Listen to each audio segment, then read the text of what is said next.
presentation of Dr. Keran.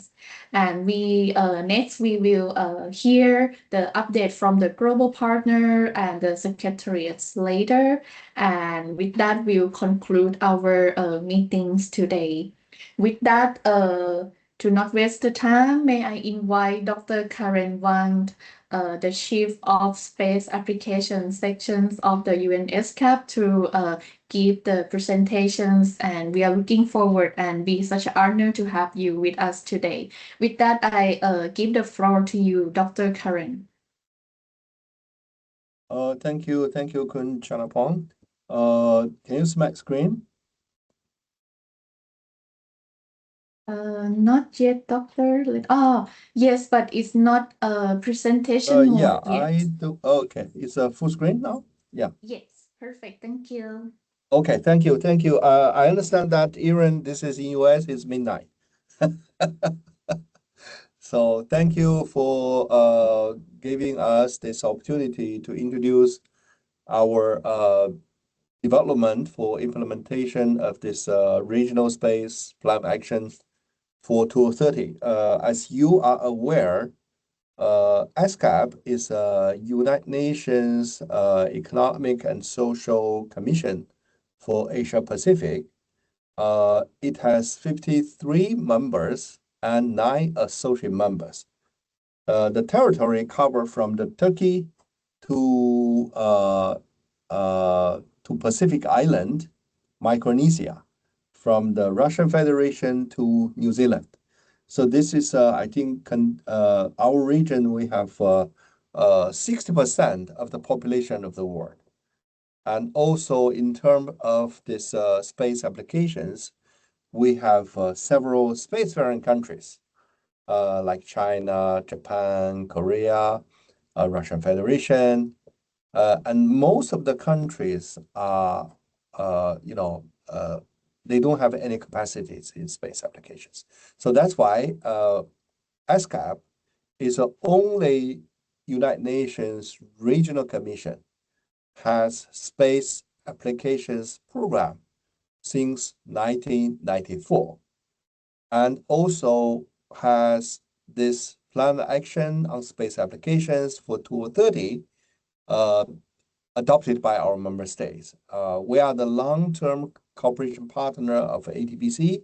The ATPC also, it was involved in this formulation of this plan of action. Yeah.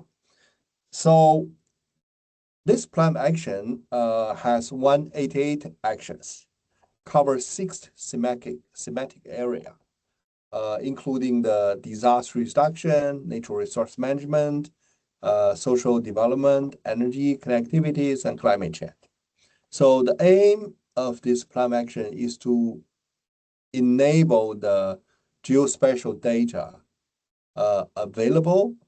be available, accessible, affordable, and then actionable for countries for achieving this Sustainable Development Goals.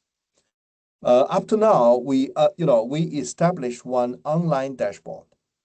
Right now, we have collected over 3,700 activities from our member states on implementation of this space plan action in 6 thematic areas.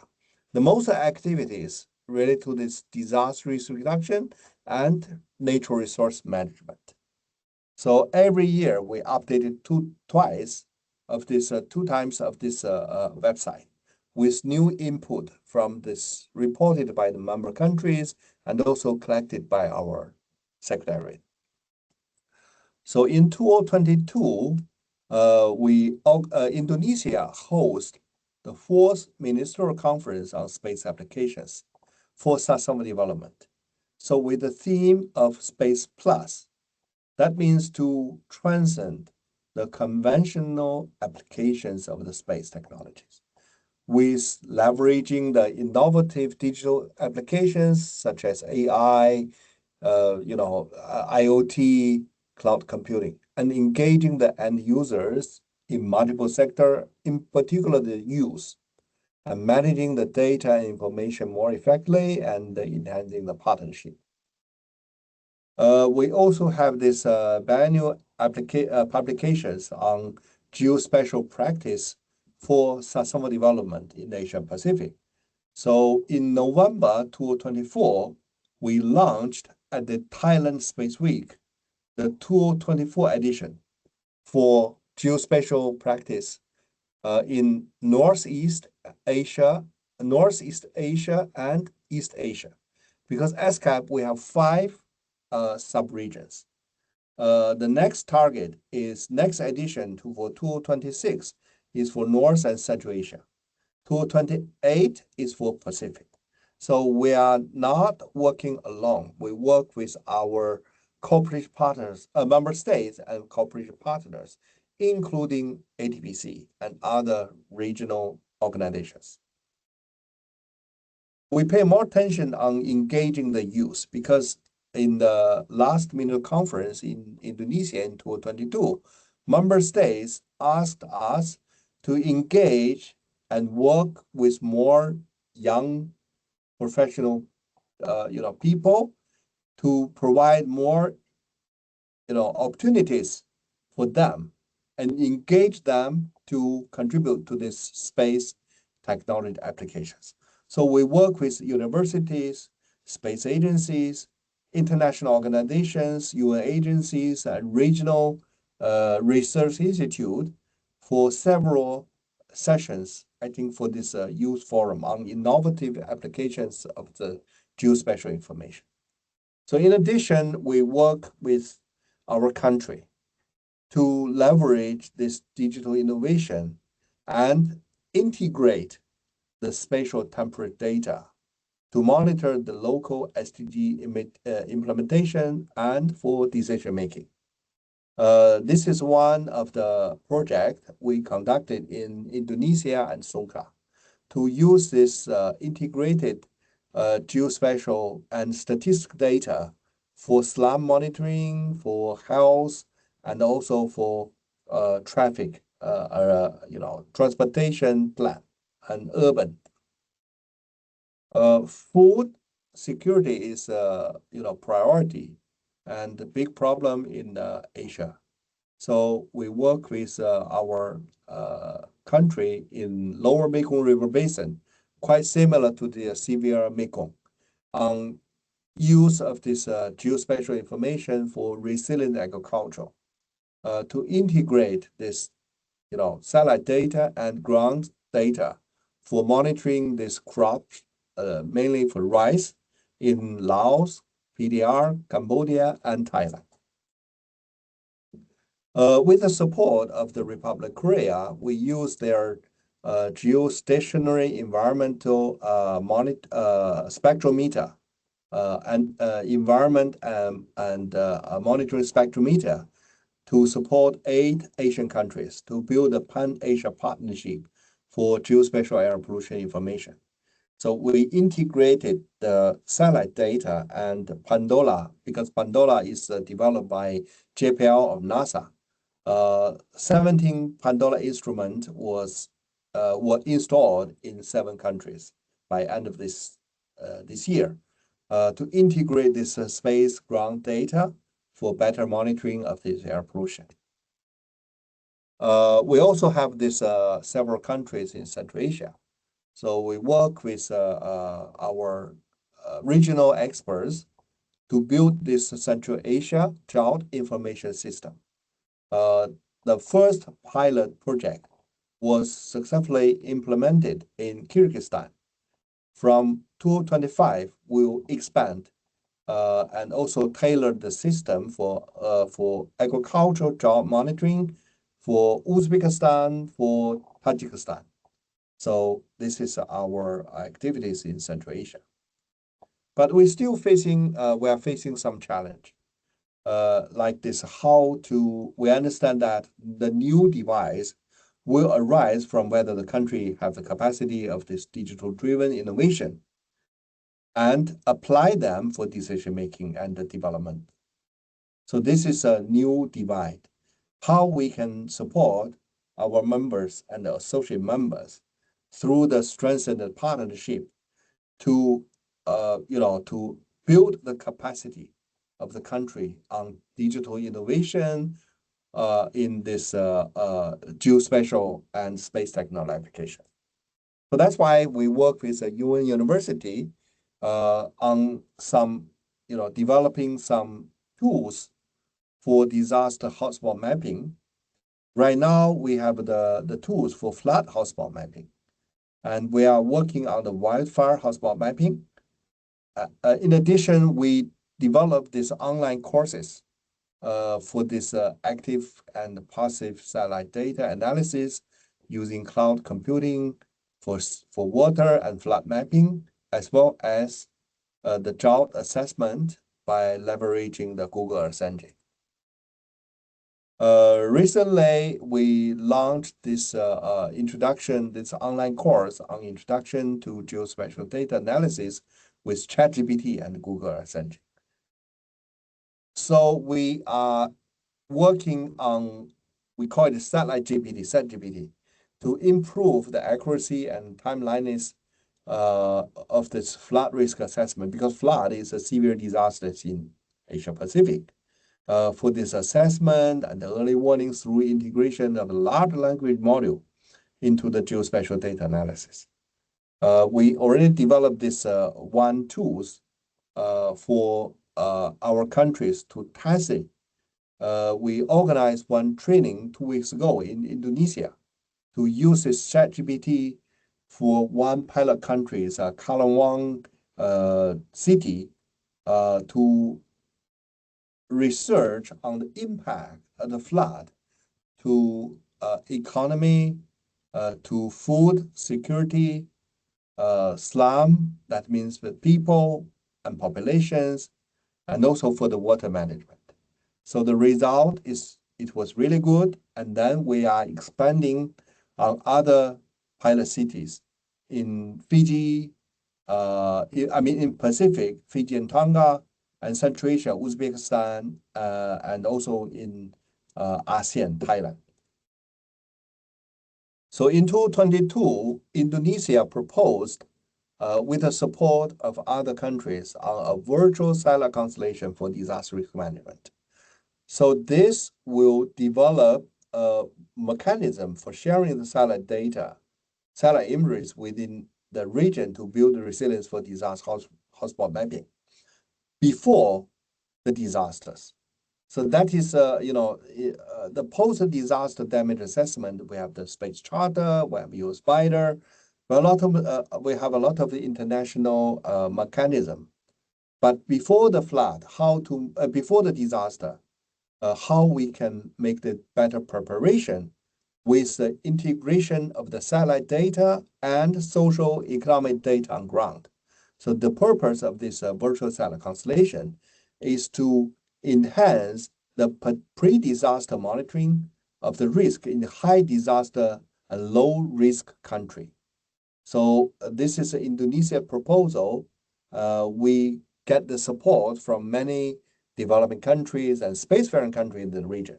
So we're trying to make one initiatives and also one mechanism for how to sharing this data and also build a capacity in this pilot countries. So this is the workshop we just conducted last month in Indonesia with the participants of, from Fiji, from Thailand, from China, from Tonga, from Uzbekistan. So the result, this is one of the results. It's very interesting. So the people, they use this our SatGPT tools for flood house mapping. They made some research and experiment by integrating their existing data, because some of the data only with these related agencies in Indonesia, not with us. So they have some of the result, but we are still improving how we can help the country to use and develop by themselves, to tailor these tools by countries' need. So this is our brief introduction of our work on implementation of this space climate action. Thank you.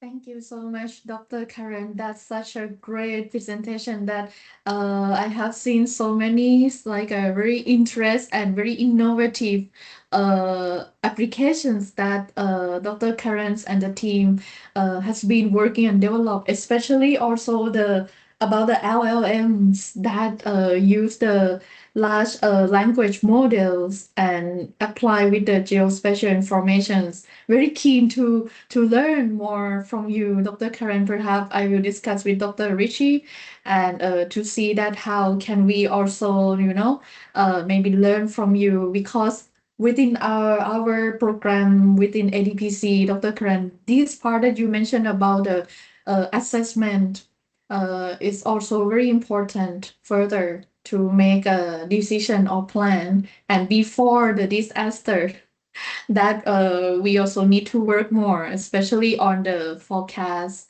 uh, to the different disaster type that we're gonna work together. And I'm happy to also hear that the GEMS too. I think the GEMS data information from South Korea, right, Dr. Karen? I think perhaps we have been also some collaborations on this support by UNESCAP. We also get the support from UNESCAP to learn more how to apply GEMS information to enhance our air qualities monitorings as well. With that, Dr. Kran, thank you so much again. But before that, I would like to maybe ask the participant in the room a little bit more if you have any questions to Dr. Karan's related to his presentation and his great work there at the UNESCAP. Any questions from you all? But we also have time. Oh, yes, Erin, please. Sure. I didn't realize how many countries, how many members you have. And that is massive. That is massive. How do you stay in communication with everyone and how do you manage that part of keeping communications flowing and serving the different members and how it just seems like such a mammoth task. How do you do that? Thank you. This is a good question. So we have three levels. Yeah. For the overall intergovernment level, we have this commission. So commission, every year they have commission session. So all member states, their state leaders or high-level ministers will come once a year. So they, this is cover all these social economies, every aspects. We have 10 divisions to cover this, the social, energy, microeconomy, technologies. I'm under this ICT, information communication technology, and disaster risk reaction. So this is level one, highest level. Second level, we have specific committees, committees for disaster reduction and ICT and innovation. So space, we don't have the type of technologies. We just have the applications. We don't have the legal affairs. We don't have the technology development. We don't build satellite. We just focus on the applications. So we serve this. Second, the third level is we have the one regional space applications program, which has 34 members. So this is very professional, technical level. So we are working with.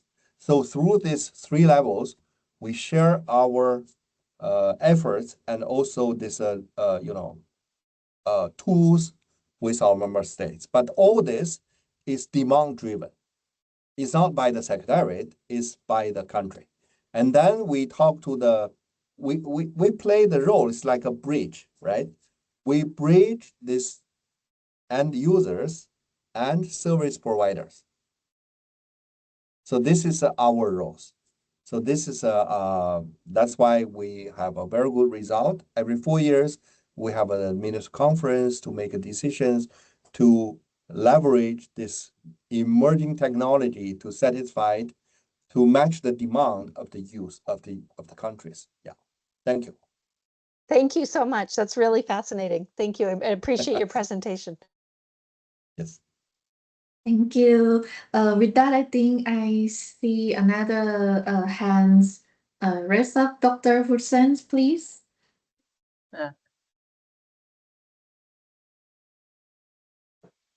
Uh, so thank you, Karen. You have presented very nice presentation on the space application.